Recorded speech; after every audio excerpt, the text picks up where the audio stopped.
want every channel to work for us in every possible way. And if only we can crack the code for a B2B enterprise plumbing company to like make crazy, insane LinkedIn content that's gonna go viral. Like, oh, we can only hope, but sometimes it just will not work in that context. In today's episode, I'm going to sit down and talk to Matt Tran, the former Chief Marketing Officer of AMZ Pathfinder. I'm going to pick his brain how to become a Chief Marketing Officer and what were the struggles he had to go through as a marketing leader. Not only that, but we're going to dive into the main differences between B2B and B2C marketing and how you can make the best out of your products and services. Matt is also the organizer and founder of Kill Soma, which is a live comedy podcast. And if you like to get a great laugh, I'm going to link the episodes down in the show notes. I hope you enjoyed this episode because we're gonna dive into a real life story, how someone had become a CMO.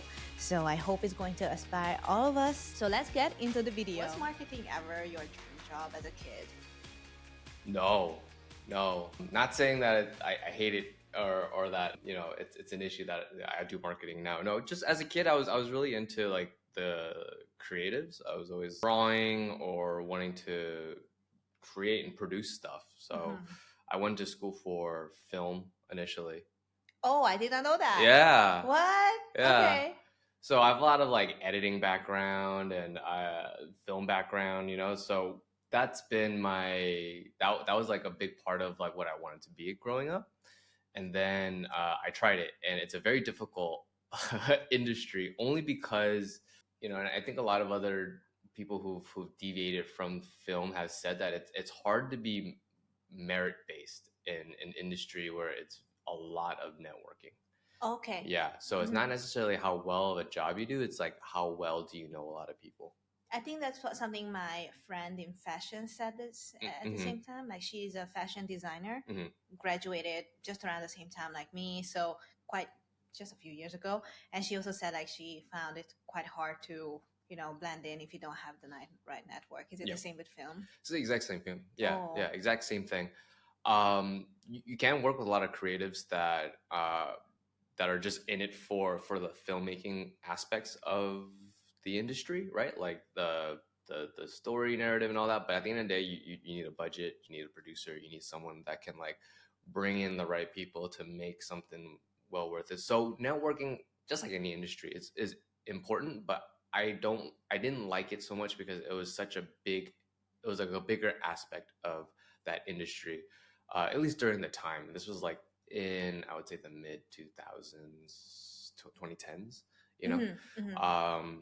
Now, and then that's kind of where I fell into marketing, because I did an internship for production for a company back in like 2015, and they were a YouTube company, but they were selling digital products in the back end, like paid courses and all that stuff. It was like a men's lifestyle, like how to pick up women and how to like better yourself company. But what I learned from being a content intern is that they're so business minded in their approach of creating content, and like the way the type of content that they create just for like the viewers of their YouTube channel, right? When they had a couple of million subscribers already, they're pretty big. So the content that they created for their or for like their free viewers versus the content that they're created to try to convince people to pay for the premium content, and then the content that they created for the premium content, all vastly different. Through that internship, how marketing can be translated within free content all the way down to obviously paid content, right? And their way of looking at funnels during the time, and it was actually pretty basic now, knowing what I know, being, you know, like almost 10 years into marketing now. But then I didn't see it in that lens of how they approached it and how meticulous the type of content they had to create, you know, how it had to be. So yeah, that's kind of how I fell into marketing. But initially, no, I was not looking to be a marketer growing up. This is really cool. I did not know that you come from a creative background, because when we first met, you were already a CMO or head of marketing, and you were very like, I guess, analytical, like in my eyes. And I always separate marketers like, okay, are you coming from the creative side, or are you coming from the numbers and the analytics and stuff? I see. Yeah, Right. yeah. So it's Right. really cool. That's why I love this podcast. I find out new stuff.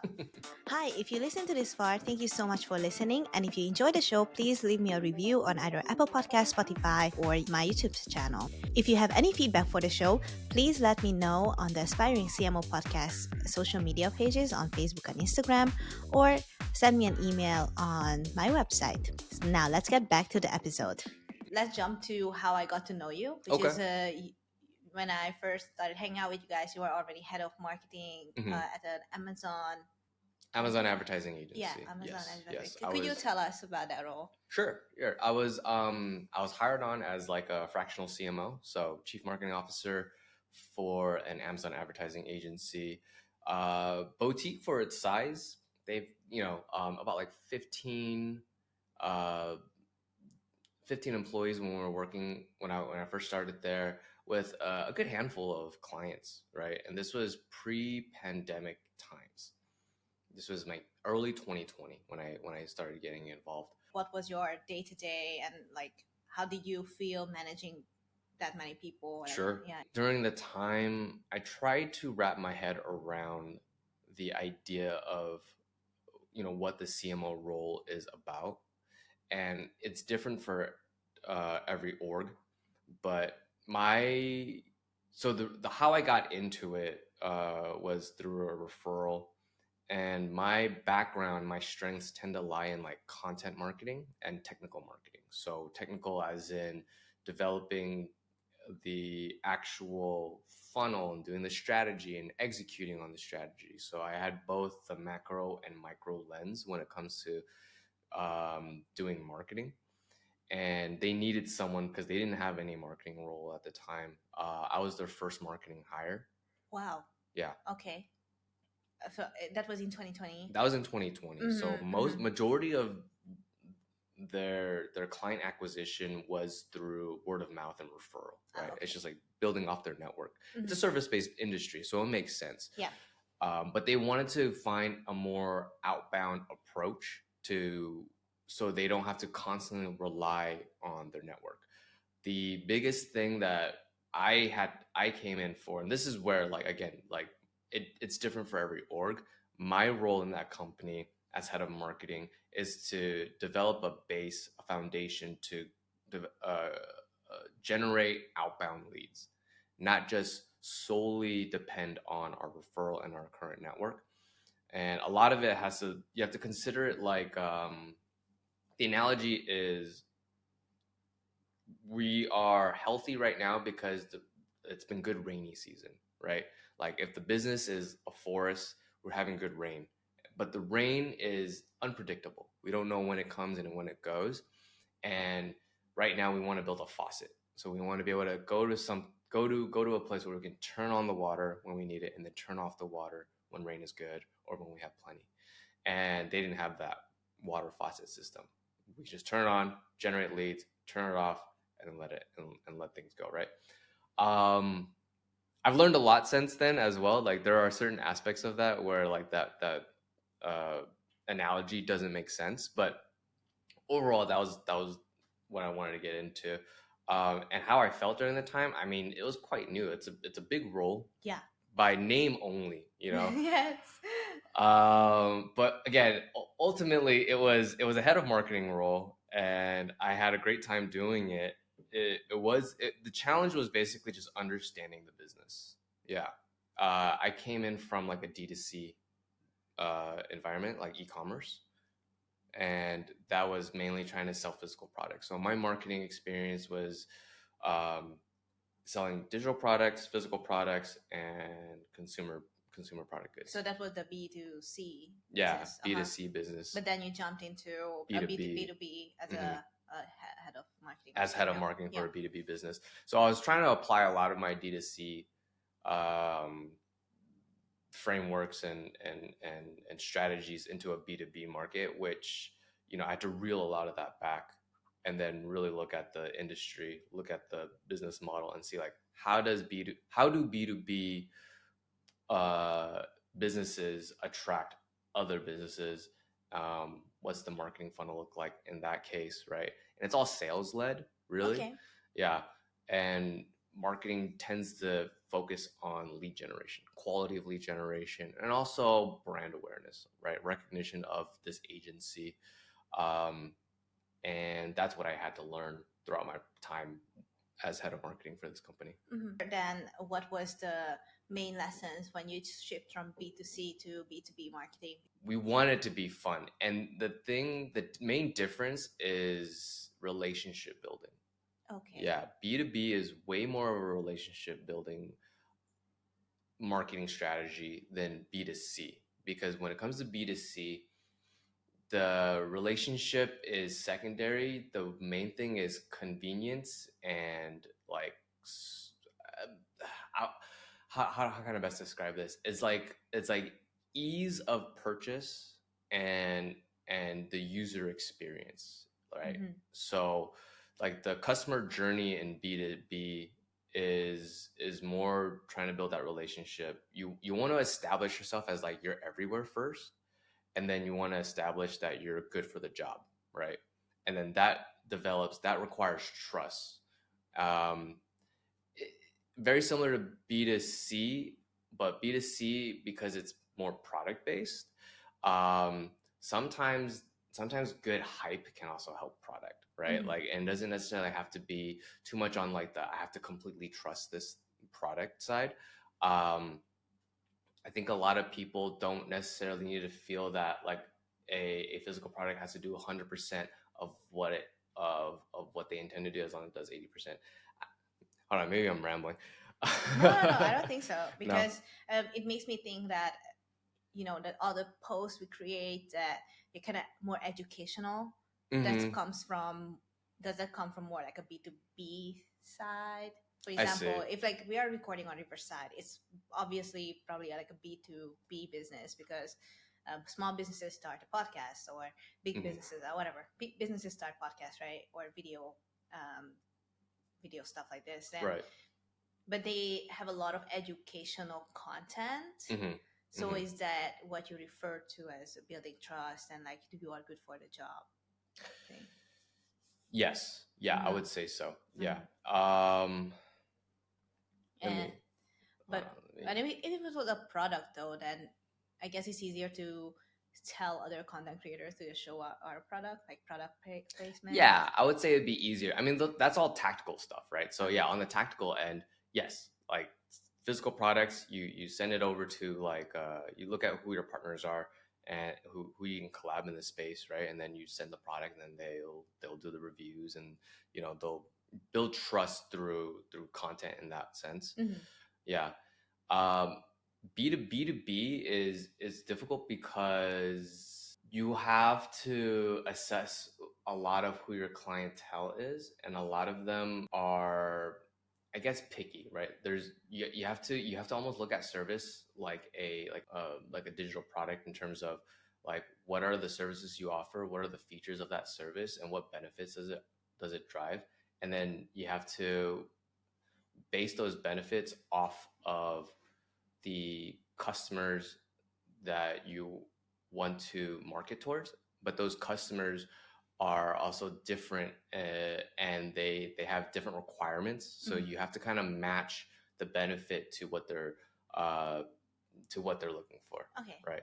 Yeah. And on the other side of head of marketing, like when I talk to other head of marketing, they give me an advice like work on your leaderships more, or like focus more on leadership and management. And was that a problem for you, or? Yeah, we were a small team, so a lot of I had to wear a lot of hats. Yeah. But yes, leadership is important. I think what helps with leadership is those who really take the time to put in the effort to offer SOPs and provide instructions well. Okay. Yeah. And I think from there motivation gets easy, because I think motivation falls apart when you ask them, I need XYZ done, and you don't give them any resources on how to get that done. Oh yeah. Right. And then so what ends up happening is that they give you a final product or a final task, right? That's maybe 60% done, 70% done. And good leaders have to blame themselves on that. You know what I mean? I think a lot of times, a lot of people have the best, they kind of default into like, okay, what they did wrong. You have to kind of figure out, all right, where did we miscommunicate? So it's a lot of communication in leadership, and it's providing clear instructions and SOPs. That's yeah. But it's strange because my role, because it was such a it was a smaller agency, my role was multifaceted, and not only that, but I had to also deal with a lot of third party vendors, right? So people who built the website, SEO agencies, yeah, and how to wrangle all those people into one place and have a cohesive marketing strategy in mind. Yeah. Okay. Once you're at a higher level, like in the CMO space, it's all about, do you have the right vision for the business in the marketing side, right? Can you get everyone in the same thought process? Not just everyone within the marketing department, it's also everyone outside the marketing department. And I think that was the hardest, that was the lesson that I had to learn. I had a very difficult time talking to the actual reps who are working with the clients. I had a hard time talking to operations to get them to understand.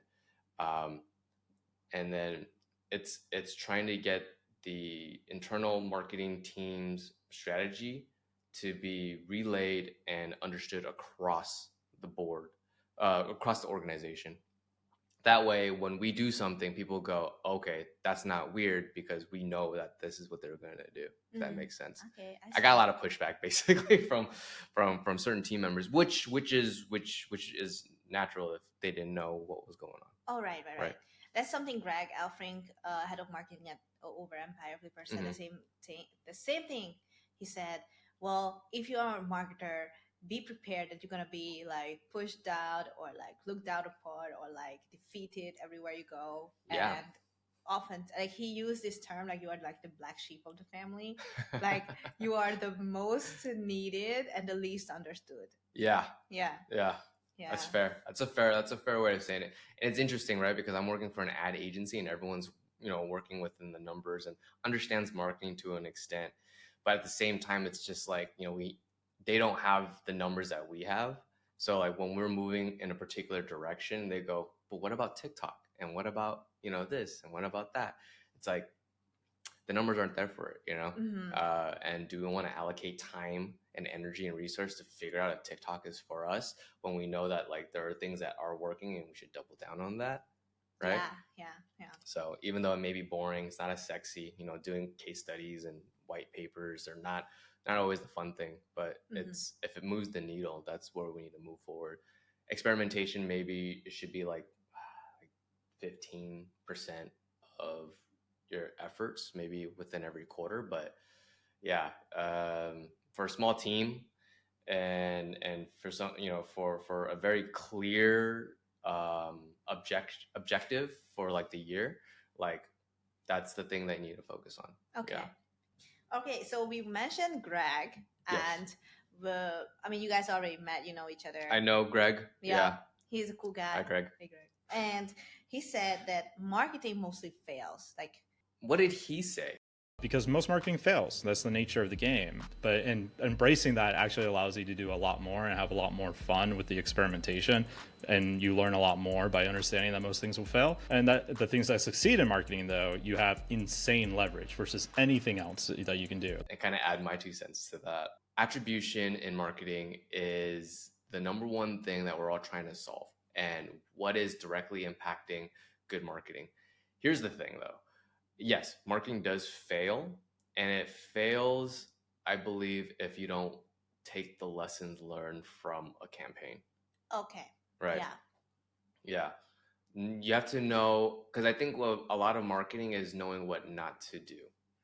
Okay. Yeah. And but in order to learn what not to do, you have to first do it. And then that's where the fail happens, and then you go, okay, don't do that again. Right. And then a lot of times, I can think of a couple of businesses that I've said this doesn't work, and then I leave the org, and then they bring someone in, and then that someone goes, it'll work this time, and then it doesn't work again, right? And it's just that it's how do you nail down the fact that these channels don't work, these channels do work. And because I think as a marketer, we're also a bit of like completionist. Like we want, we want every channel to work for us in every possible way, right? And if only we can crack the code for a B2B enterprise plumbing company to like make like crazy insane LinkedIn content that's gonna go viral. Like, oh, we can only hope, but sometimes it just will not work in that context. Knowing when to stop is very important. And then at the end of the day, it's just like, yeah, marketing can fail. I think a lot of marketing is failing, especially if you're new to it.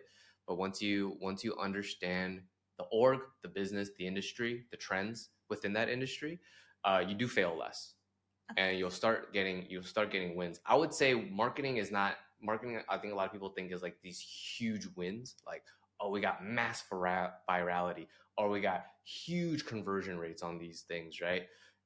Those are very uncommon. A lot of wins is like these like very like consistent but small push forwards, right? Growth is never this linear upward trajectory. It's always like down. It's like as long as like the fall, like if you do a little drop, like the next is just a bump higher than previous, right? So yeah, good growth is steady, but it's not massive. Massive growth can actually be quite scary, especially for businesses who like can't handle like 10x growth like the next month, right? So yeah, consistent growth is good. I love that because I mean, I still consider myself a beginner marketer, and using this channel to talk to people like you kind of helps me understand like how to consider marketing as a whole. Like it's not just one skill to master. It's not you do it once and it's done. Which is sometimes it could be with, I don't know, if you are building something like a software and it's like, okay, it's done, and then we do a couple of updates here and there. Right. Or if you are a doctor and then you solve the patient's problem, okay, next. But it's like a continuous thing we have to do, right? And when people say like, oh, I suck at marketing, like a lot of people say that, right? Like, oh, I suck at marketing, I don't want to do it. And it kind of gave me an example when people say they don't like to go to the gym. It's the same thing, right? Like you people who, because marketing is like, as long as you keep doing it for a long period of time, like that's what I'm getting, right? Then you will end up being successful, right? And the same with it, like being healthy and like going to the gym. Like as long as you keep going and as long as you keep doing this consistent stuff, then your body will look great and you feel great. Marketing isn't just getting the six-pack abs. It's a lifestyle. Yes, you have to constantly utilize and have a marketing budget annually, and keep working on it. You're right. Just because you built the software doesn't mean it's done. Just because you got your six-pack abs doesn't mean you have to like you don't maintain it, because once you have it, it's easy come, easy go, right? So and marketing is just that muscle that you have to constantly work on. For you personally, as like a practitioner of learning marketing and applying marketing, as well as businesses should never, this is also what I've learned, right? You should never turn off the marketing faucet.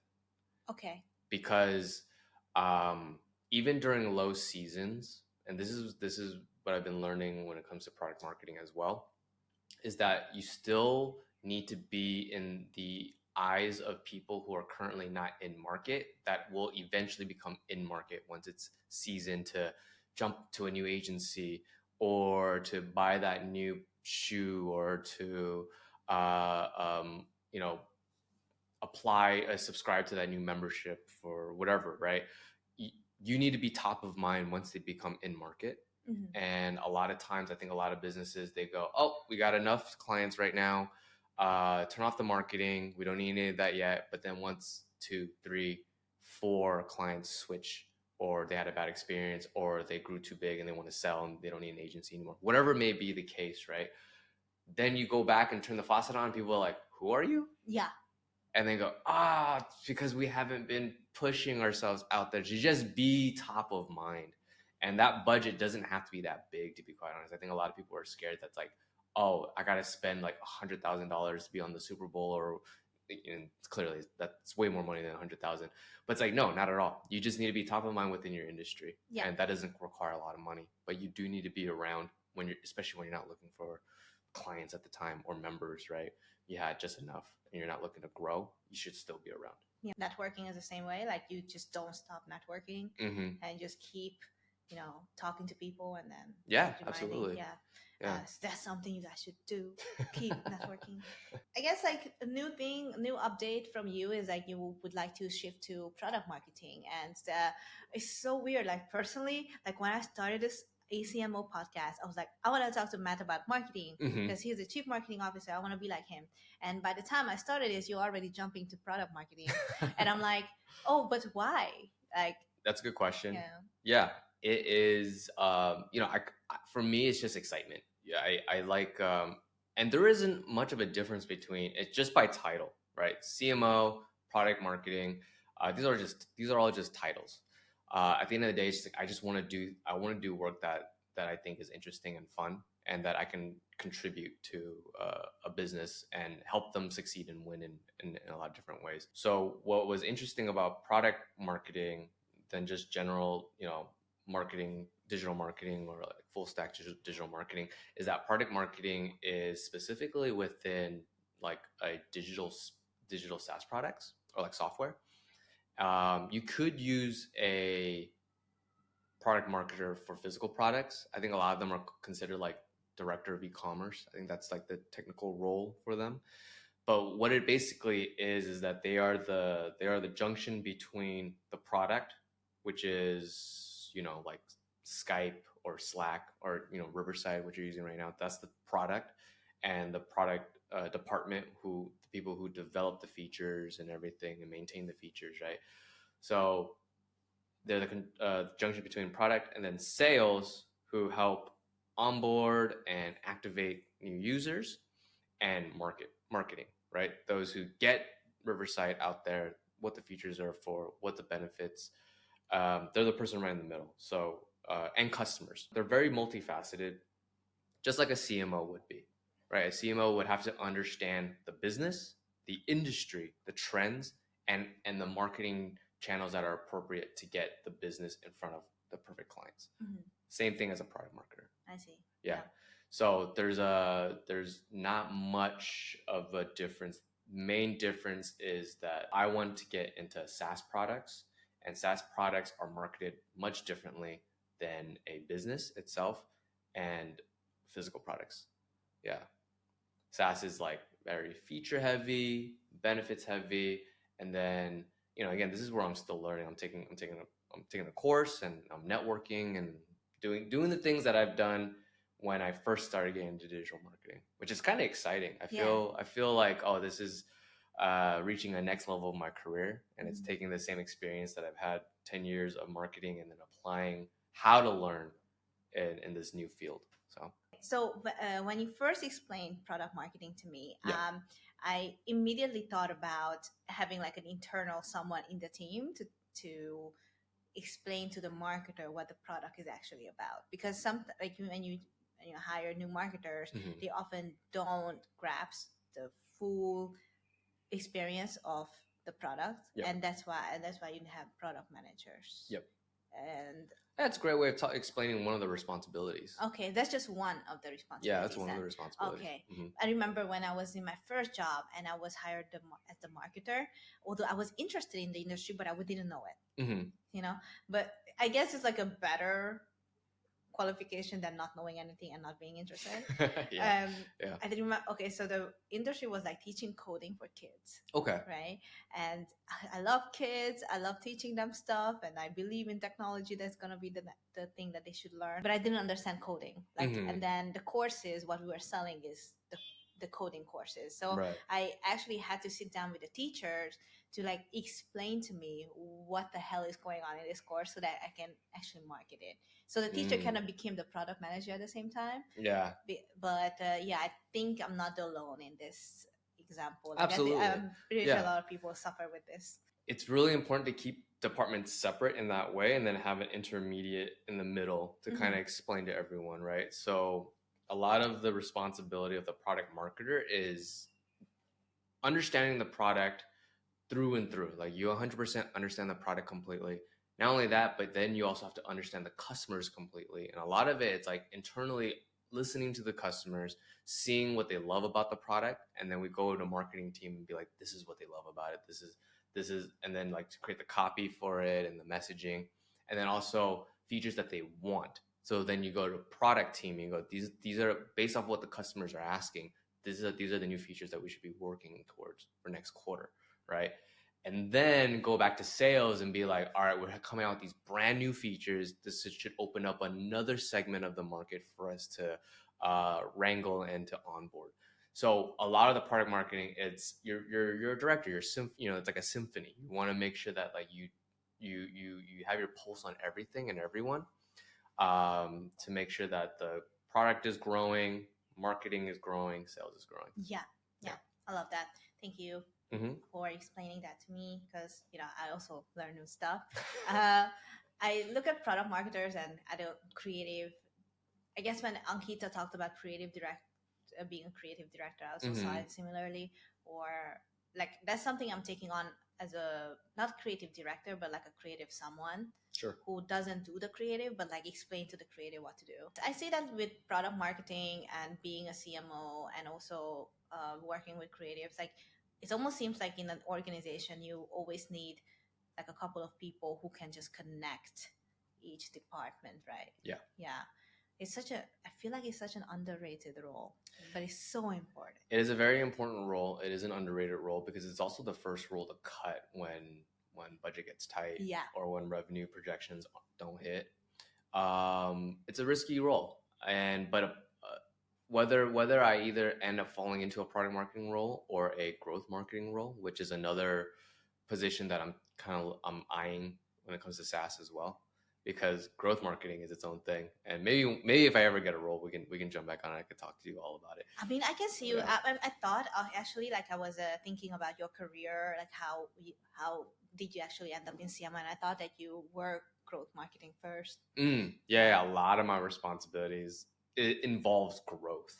Yeah, it's just like we need more leads, we need more emails, we need more customers, we need more product, we need more whatever. And I'm just like, okay, how do I develop? So a lot of my marketing experience comes from growth marketing.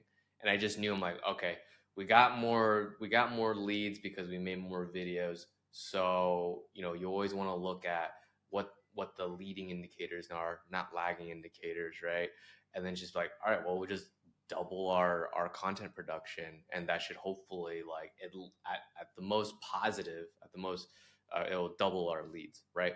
So those are things that I've always worked on as a marketer. And so I do have a natural tendency to see marketing as just growth, as opposed to just branding or retention or anything like that. I'm always focused on how do I grow a business. Yeah. I hope that the audience like kind of, if you guys can see that how Matt is thinking, like what I'm seeing right now. First of all, like you're already thinking like a business owner. So not only like this is marketing, this is what they need to do, let's spend money, but like kind of how to spend money consciously so that we make more customers and more sales in. That's like I think a really great quality of a good marketer. Like some marketers just want to blow money, and I'm like, okay, that's why marketing has a bad rap. Yeah, because they throw money around, and they have like these vanity metrics and all this bullshit. Can I cuss? Of course. Okay. But yeah, like I feel like a good marketer does seem like a business owner and like a sensible entrepreneur. Yeah. And how I think when we first talked about my podcast and you helped me to like project how my podcast would grow, that's something I never really thought about. But ever since then, like you've been like telling me that example, I want to put that into my YouTube video. I want to see like, okay, how can I tweak my process a little bit, just a little bit, so that I get a higher return on views or like emails or something like that. So I think it's a great way of thinking, guys. So take that. Think like a business owner. I think that's really important. If you've ever freelanced in your life, you'll be quick to want to think about growth. You're quick to think about, how do I make immediate impact on this business? Then you start thinking more 80-20. You start dealing less in the details, and you just look at the bigger picture. I think that's the biggest, most important factor when it comes to marketing. Is just like, and I think a lot of marketing managers may sometimes have an issue with this because they're so detail oriented. Like everything has to be on brand in a specific way, has to be mentioned as, if there's like a single typo, like we have to halt the entire project to fix this one typo. And then who gets shitted on? Like everyone below. And it's just like, oh my God, like just push it through. Right. I don't think anyone's gonna not buy the product if there's a U in color, if it's spelled the European way versus the American way. It doesn't matter. Yeah. It's all about the 80-20. It's like, get it out as soon as possible, see how people react to it. If they do mention there's a typo, therefore I didn't buy it, okay, then that's something that you should focus on. But most, this is just coming from experience and also just common sense. Most people don't really care if it's like a single typo somewhere, as long as it's not a major typo, not a big deal. Typo just being the example. But yeah, you think 80-20, you start caring less about the details. You want to just make big impacts right away. You love that. That. And a lot of business owners like that too. They want to hear that shit too. Mm-hmm. Yeah. And I want to touch on your project too, because first of all, I love it, Kill Soma. And second is, I think having, Ankita on the show, who's also a comedian, comes from a marketing creative background. Plus, I also follow Gary Vee a lot. And he said like, if you are good at comedy, then you're gonna be good at marketing, because at comedy. Really, he says that? Yeah, he says something along those lines. Maybe I can find it, but I'm not sure because there's a lot of content. But he says something like, if you like, stand-up comedians could excel in marketing because they face so much, like how you call it, like blows, like people just don't clap for you. Oh yeah. I guess it's kind of like rejection therapy. Yeah, where you do have to stand up against bombing on stage when a joke doesn't land. Yeah. How do you bounce back from that? How do you keep your poise? How do you still make it entertaining even though the joke didn't land? And how do you move forward, right? Ultimately, sometimes if the joke doesn't land, you just move forward. And actually, most audience don't think that anything happened. Like, yeah, a lot of times if you linger, then they go, oh, well, we're supposed to laugh there. That was not funny. Oh. And then you start feeling bad. So it's a lot of that, but it's very interesting. So wait, so what was the question? Like, actually, like, just wanted to touch on like Kill Soma, and how do you think, does it come from like your passion and background from marketing, or is it something else? Like, why did you start Kill Soma? I started Kill Soma because I saw it as it a little bit comes from marketing.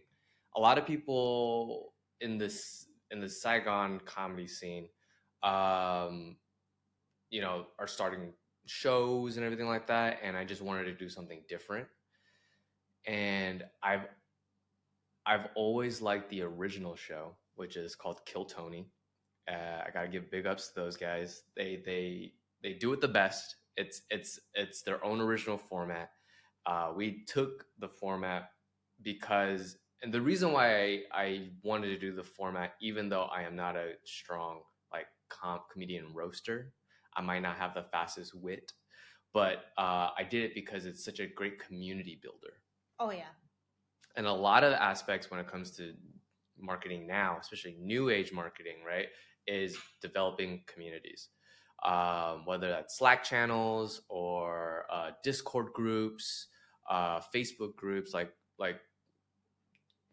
internal insular communities are a big thing right now. And it's just like, how do you slowly open that community up to the rest of the world? So that's why I created Kill Soma. A lot of that's just like, I want the community to be shared. I think everyone's funny in their own way, and it's just like, if everyone wants to try to jump in and do their own 60 seconds, which, by the way, if you don't know what the Kill format is, Kill Soma, Kill Tony, it's 60-second stand-up comedy with a panel of other comedians who then interview the performer, either roast them or ask them more about their life, see what's funny about them, see what's interesting about them.